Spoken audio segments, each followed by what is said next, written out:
Good afternoon, everyone. Let's talk about how to care for liver patients. I'm Turan. I'm a PhD student at the Department of Anesthesia, and I'm working on 3 systematic reviews at the moment. They're all concerned with the unique pathophysiology of liver diseases and how to sustain these patients both in the operation theater and in the ICU. The main point is the downward spiral of liver pathology. Liver is supposed to be the supporting organ when something goes wrong. But when something goes wrong with the liver, this can spiral into impaired liver function, toxic buildup, and end up with a multi-organ deterioration causing multi-organ failure, multi-organ dysfunction syndrome. This presents itself in the surgical setting with almost 48% chance of developing a post-operative complication. And in the ICU, this can present as a very serious liver failure with almost 86% of mortality.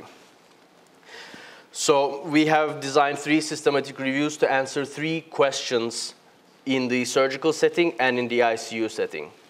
Let's start with my first project. This is the effect of preoperative administration of glucocorticoids on the postoperative complication rate in liver surgery.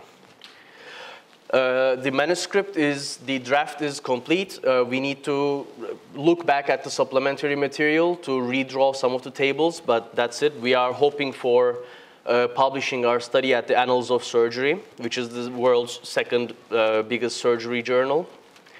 So here we are interested in the preoperative administration of glucocorticoids, so methylprednisolone and hydrocortisone.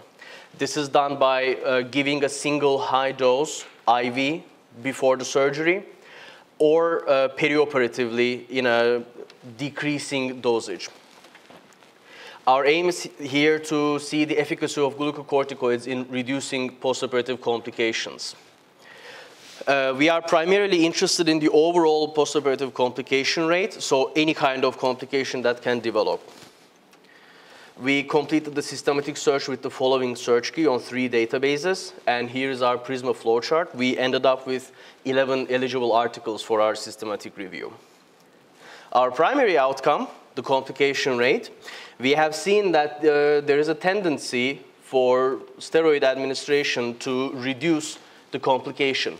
However, this is not statistically significant, which is different than what the previous clinical trials and previous meta-analyses show. So this is, even though it is not statistically significant, this is very relevant for the scientific field. And when it comes to the other postoperative complications, specifically the septic or infectious complications, pleural effusion, bile leakage, liver failure, very serious complications, we were not able to detect any statistically significant difference between the intervention and the control groups. This is, again, also very important. The only complication where we could actually detect statistically significant difference was with wound infections. However, there is a caveat. If you pay attention, 3 articles were reporting 0 events in the intervention group. This is a mathematical challenge. So the conclusion that we should draw from this analysis should be questioned. And with perioperative outcomes, the length of hospital stay and the intraoperative blood loss, again, there is no statistically significant difference between the 2 groups. And this is not because our articles are actually having some bias versus towards one side or the other. Risk of bias assessment tells there's very little bias in these articles. So in summary, this systematic review only included RCTs, which is definitely a strength. And currently we have the largest patient pool in this subject. However, the limitations are very severe. We could not perform subgroup analyses for different liver pathologies and different operations due to poor data availability. And we could also not perform meta-analysis on the laboratory outcomes, so the increasing or decreasing of bilirubin, aminotransferases, and so on. We could not perform an analysis, again, because of poor data availability. In conclusion, we see that preoperative administration of glucocorticoids did not significantly reduce complication rate. There are no statistically significant differences between particular complications nor in length of hospital stay.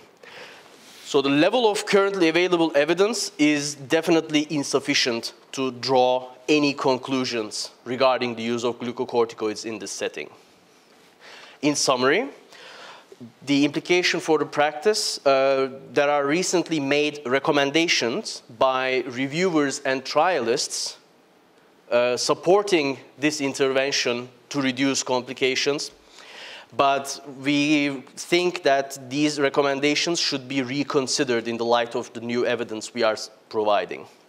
And for research, this intervention is for sure going to be researched further because liver surgery is very dangerous and steroids are ubiquitous. They are in the list of WHO list of essential medicines. Basically, every hospital has steroids. And it is also very clear, and we are also recommending that future trials should be designed in a way to generate clinical evidence with certain merits to them, as opposed to the currently available literature.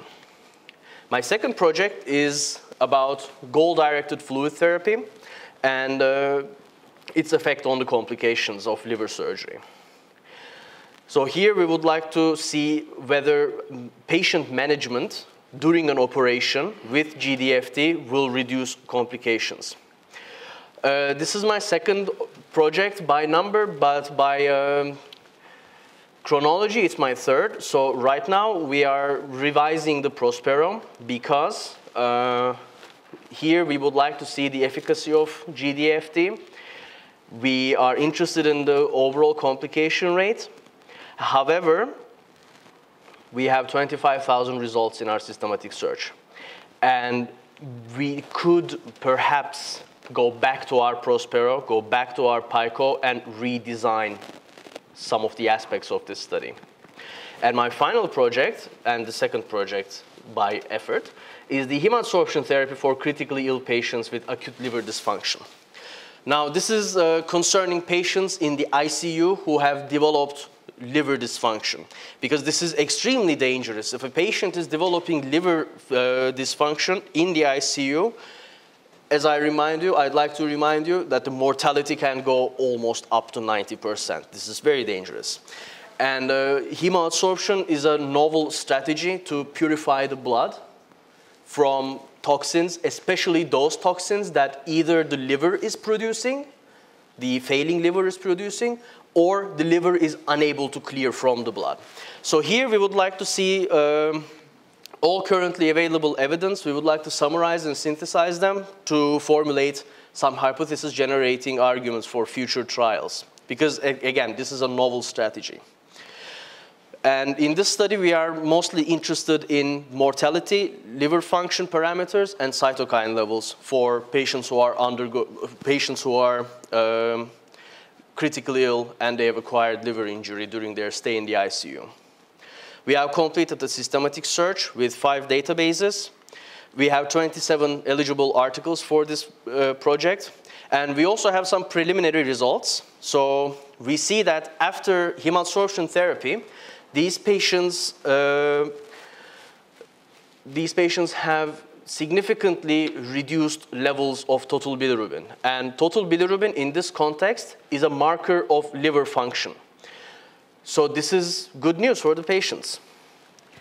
We also wrote an abstract for this study in order to submit it to the European Society of Intensive Care Medicine Congress, which will happen this October. And while this is going on, we are extracting the rest of the data from the articles that we have. So I'd like to finish all of these projects by the fall this year. And thank you very much for your attention.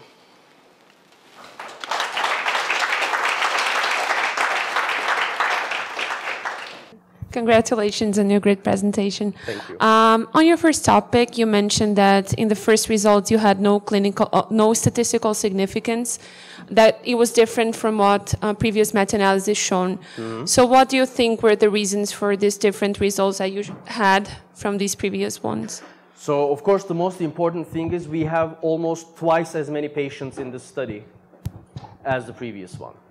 So we are working with much stronger evidence base. It is already questionable the results that the previous randomized controlled trials have achieved. And adding 4 different studies, 400 more patients to these results actually brought back the numbers to statistical non-significance. This is the primary reason. I would like to ask for your first presentation that you combined glucocorticoids, hydrocortisone and methylprednisolone. Yeah. Are you sure it is a good way because prednisolone is a short-acting glucocorticoid and methylprednisolone is a medium-acting?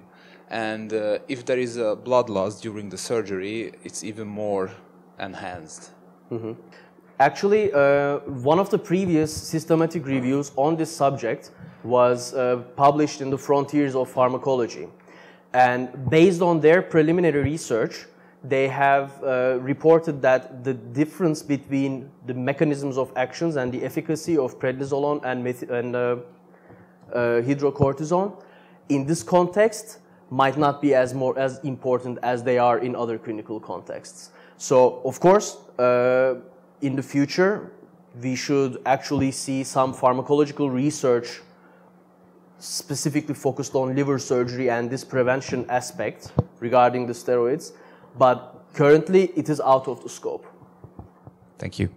From the clinical research question point of view, does it make sense to believe that just giving a shot of steroids into such a big mess, mm-hmm. like a major liver surgery, yes. would, improve outcomes? Although it was it's in the guidelines. Yeah, it is actually in the guidelines.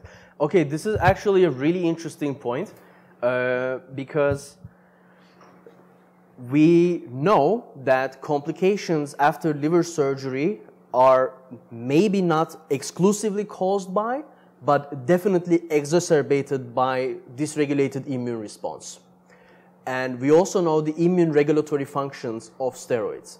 So in my personal opinion, the reason why this subject has been studied since at least 1996 with clinical trials is because we have this golden opportunity of using a ubiquitously available drug that is specifically responding to the underlying pathomechanism of liver diseases, and they probably said to themselves, what if it works?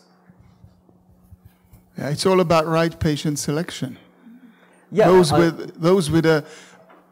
we should identify those with a dysregulated host response. That's exactly the case, and this is one of our recommendations in the systematic review, that future clinical trials should make distinctions in their data reporting and in their outcome reporting between different indications for surgery and different pathologies. This is quite interesting because maybe the statistics cannot use that. So what if you add a constant to all of this? Let's say just add 1 to all data. I mean, in the first study, 1, and then 35 becomes 36 or 36 or 37. So that modifies just a little bit of the numbers, but then you will have something which can be handled.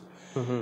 Because the zeros may actually bring the whole statistics into a kind of unrealistic area. Of course, I mean, and if you add the same constant, then you deviate actually from the whole truth, but maybe get a little closer.